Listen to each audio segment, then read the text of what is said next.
안녕하세요 여러분, 건전 모임의 동백입니다. 오늘은 지난 케이블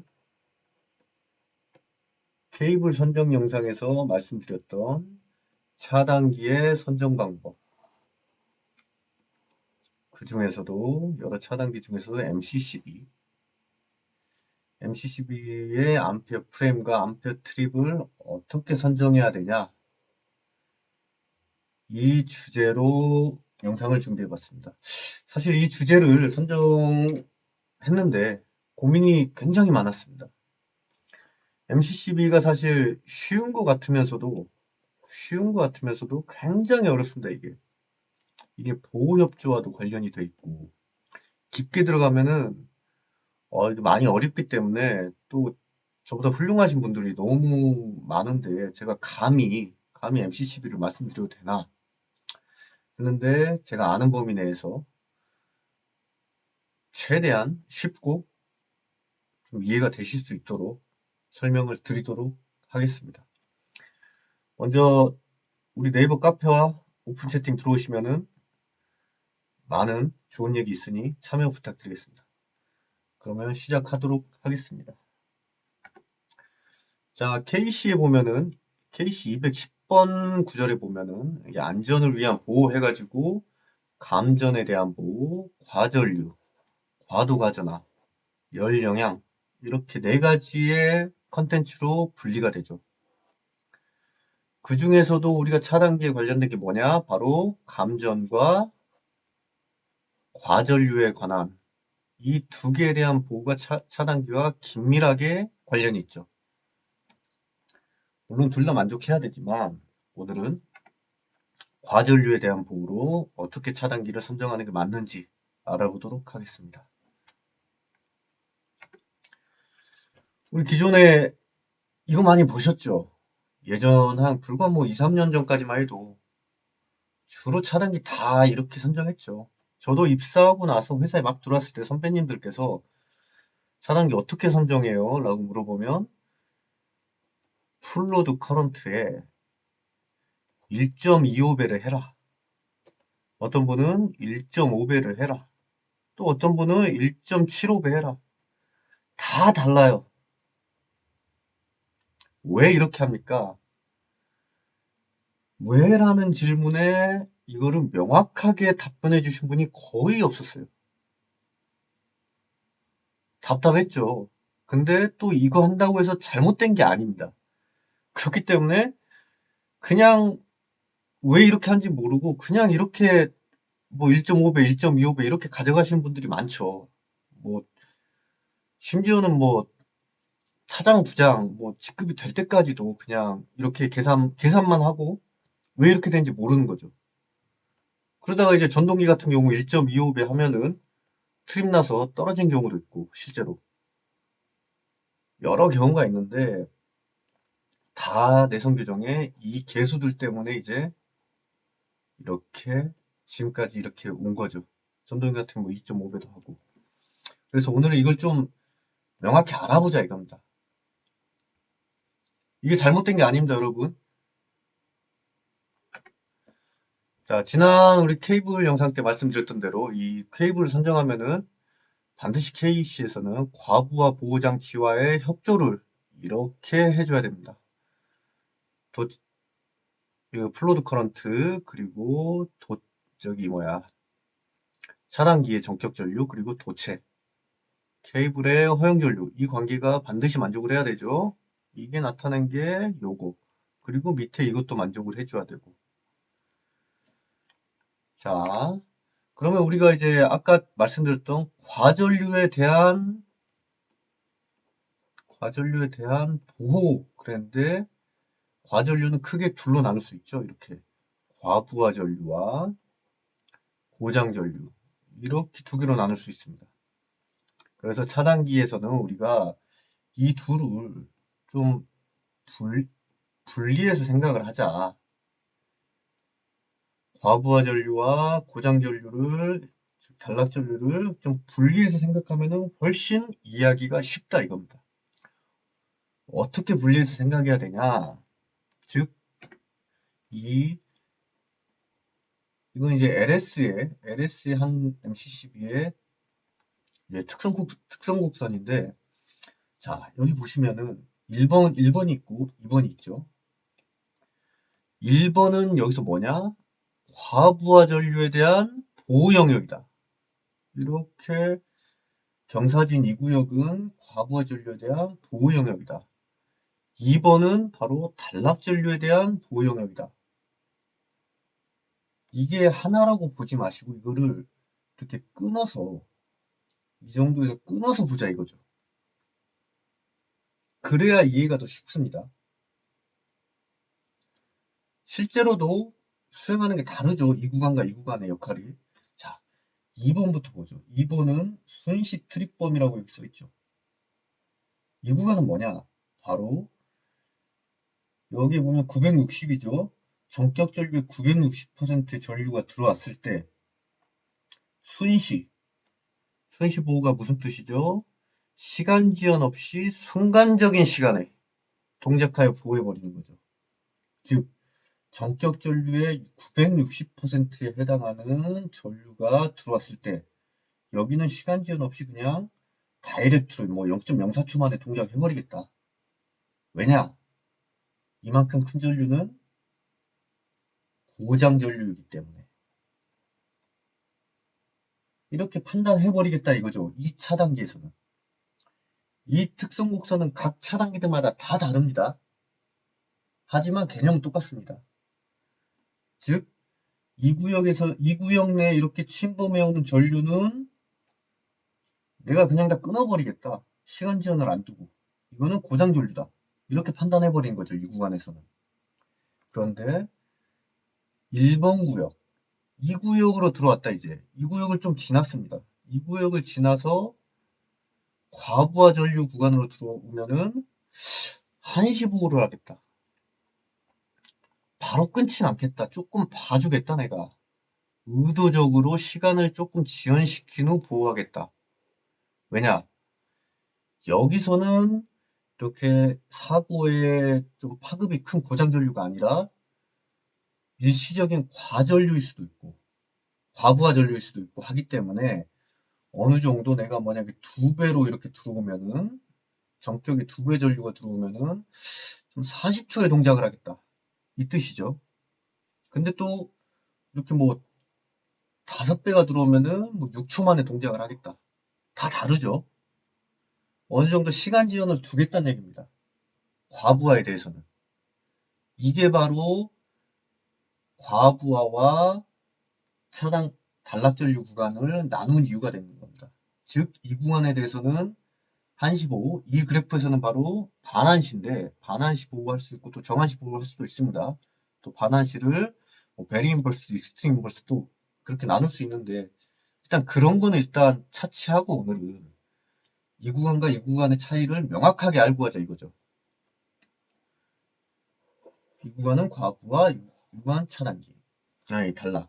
그러면은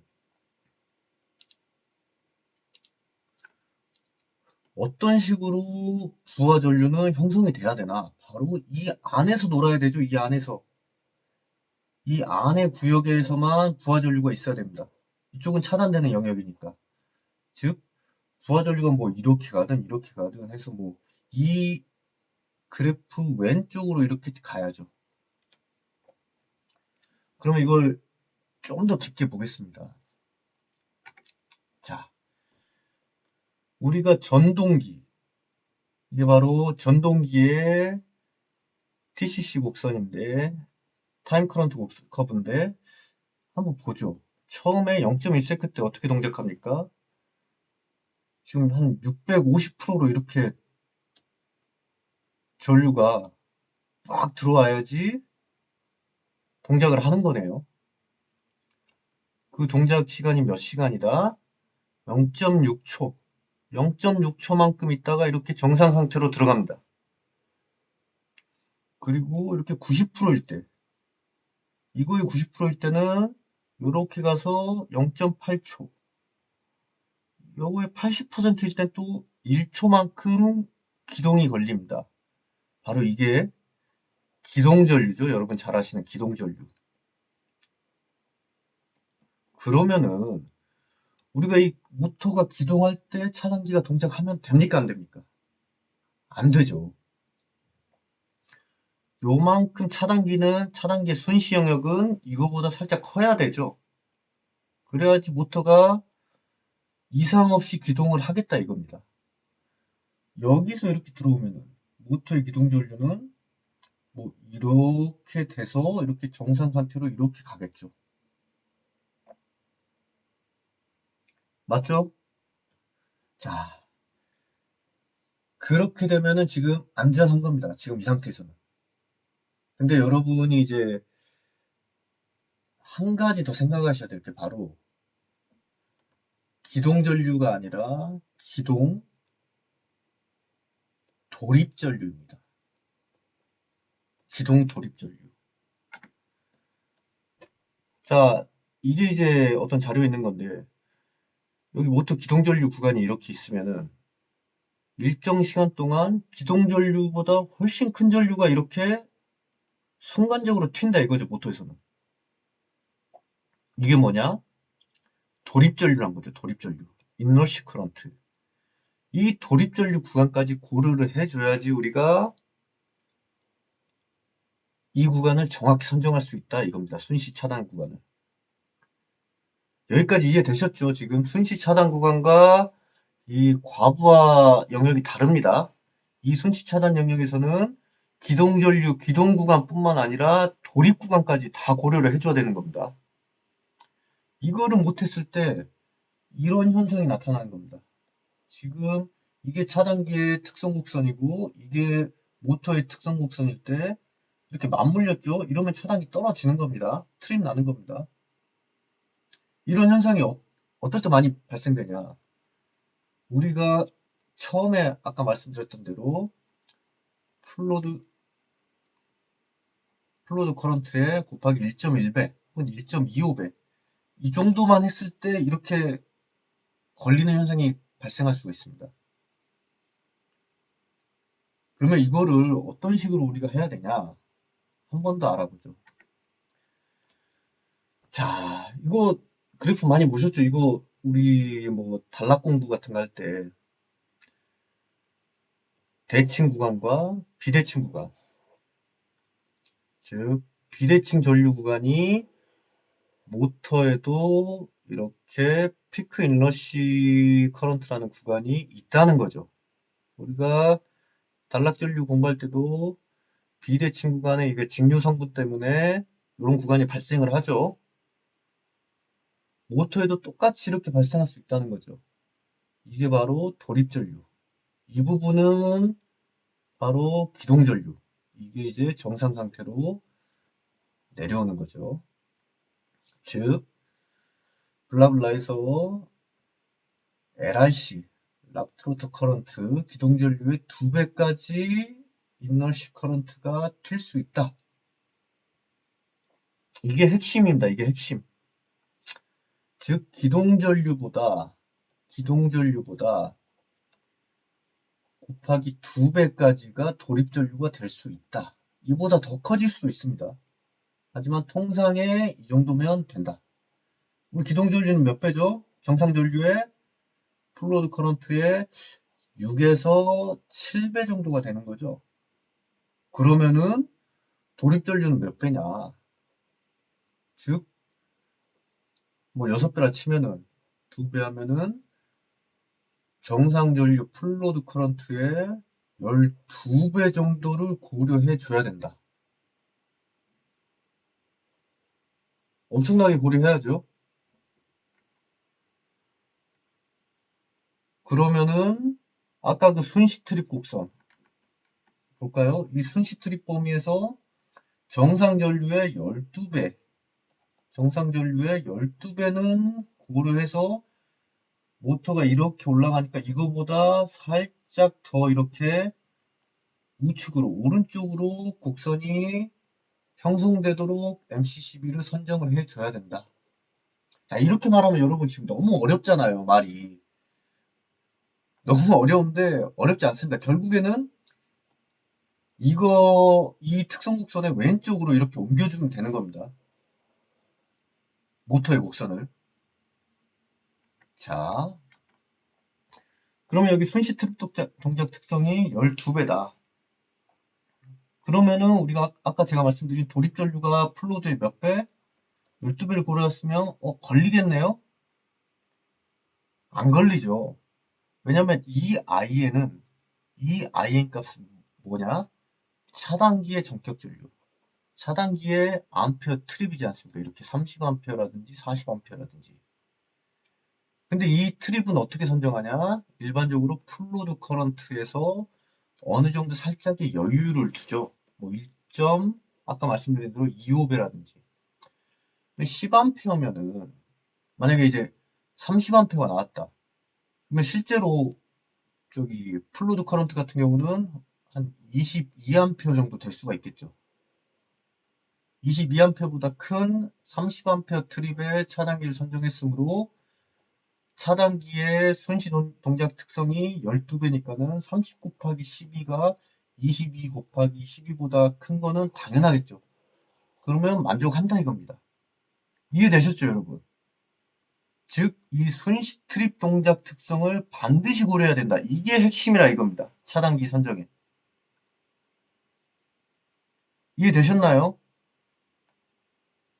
자, MCCB 용량을 그러면은 선정을 한번 실제로 한번 해보죠.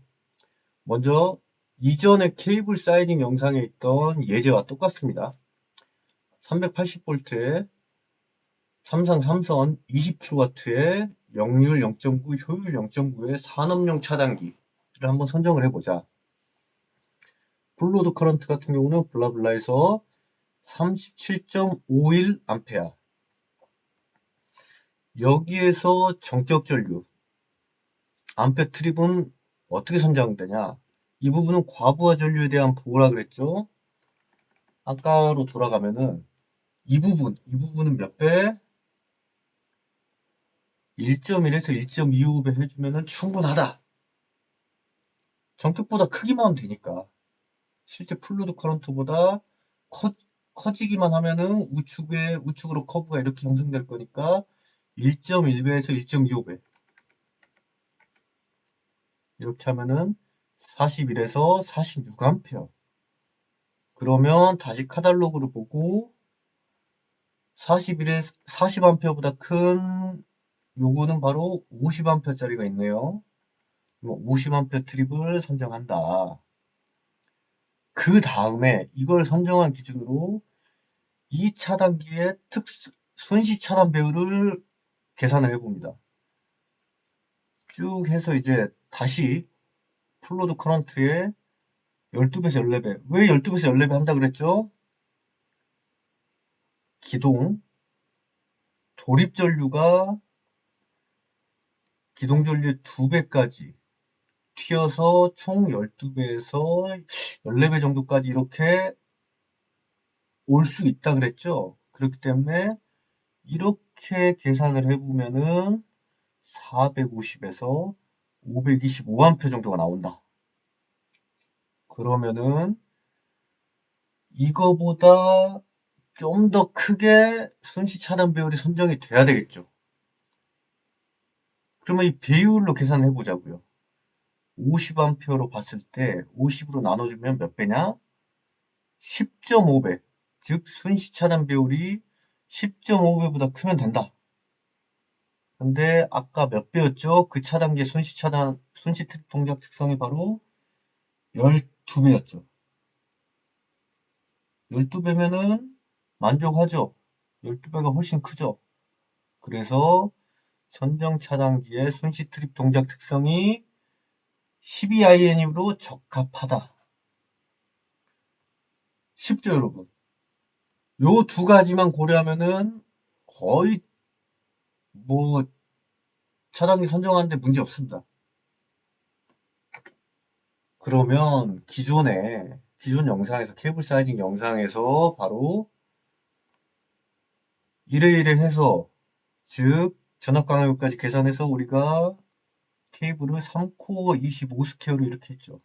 선정을 했죠. 그러면 마지막으로 이 적합성을 판단을 해보자 이거죠.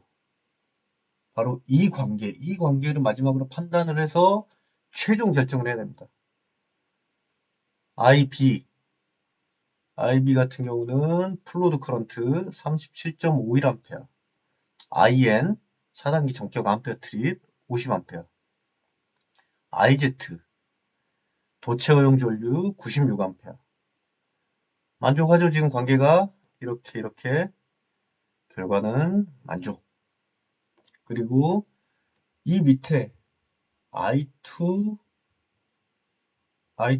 1.45배에다가 IZ 1.45배를 한 것보다 작아야 된다. 여기서 I2는 뭐냐? KC의 친절히 나와 있는 바로 동작 전류, 즉 규약 전류라고도 하는 보호장치가 규약 시간 이내에 유효하게 동작하는 것을 보장하는 전류. 즉, 이 암페어 미만에서 이 시간 내에서는 주택용은 1.45배, 산업용은 1.3배의 동작을 보장해라. 즉, 이 테스트를 만족하라. 생산되는 차단기들은 이거를 해주기 때문에 이 관계를 만족시켜야 됩니다. 그러면은 아까 제가 뭐라 그랬죠? 산업용 차단기였죠? 산업용 차단기의 동작 전류는 1.3배, 1.3배에다가 곱하기 50A, 우리 암페어트리 50A를 선정해 줬으니까 50A 하면 몇이죠? 65A죠. 65A는 1.45배 곱하기 IZ. IZ는 도체형 전류 96A. 만족하죠. 이건 무조건 만족하죠. 즉, 이 관계만 만족하면은 이거는 무조건 만족됩니다. 무조건. 뭐 주택용이고 산업용이고, 왜냐? IZ가 훨씬 크기 때문에 IM보다. 그래서 결과는 만족한다. 결론적으로는 100A 프레임에 50A 트립의 MCCB를 선정하면 된다. 여기서 암페어 프레임은 껍데기죠. 이 암페어 트립의 트립 유닛을 가질 수 있는 이 차단기의 껍데기의 사이즈, 단락 용량도 관계가 있고 하지만 이렇게 프레임의 크기라는 암페어 프레임입니다. 그래서 이 카탈로그를 보고 암페어 프레임을 바로 선정을 해주시면 됩니다. 다만 이렇게 단락 용량을 좀 찾아봐야죠. 즉 단락 용량보다 큰 차단기를 이렇게 선정을 해주시면 됩니다. 자, 그러면은 이제 뭐 사실 끝났습니다. 이 정도 해주면은 우리가 MCCB는 기본적인 거는 다 선정을 할 수가 있다. 물론 여기서 좀 더 심화 과정으로 가면 몇 가지 생각을 할 수가 있죠. 그럼 이렇게 되면은 예를 들어서 내가 좀 더 단락은 이렇게 보고를 했는데 그래프가 이래서 여기에 대해서 좀 더 견고하게 과학과 영역을 채워줄 수는 없을까? 이런 의문을 쉽게 가질 수가 있죠. 그래서 이 부분에 대한 해결책으로는 우리가 크게 뭐가 있죠? EOCR을 쓴다든지 혹은 이런 식으로 과부하를 가조정할 수 있는 여러 차단기 이게 종류가 있는데 이건 LS 기준입니다. LS 기준으로 여러 트림 유닛이 있는데 이거에 대해서 본인이 선정을 할 수 있는 수준까지 올라오시면은 뭐 거의 뭐 MCCB를 알면은 뭐 사실 보호협조의 기본은 다 아시는 거죠. 그렇게 될 수 있습니다. 자, 오늘은 조금 약간 횡설수설한 부분도 있는데 어찌됐건 간에 뭐 기본적인 개념은 다 이해가 되셨으리라 생각을 하고 이 정도로 마치도록 하겠습니다. 감사합니다, 여러분.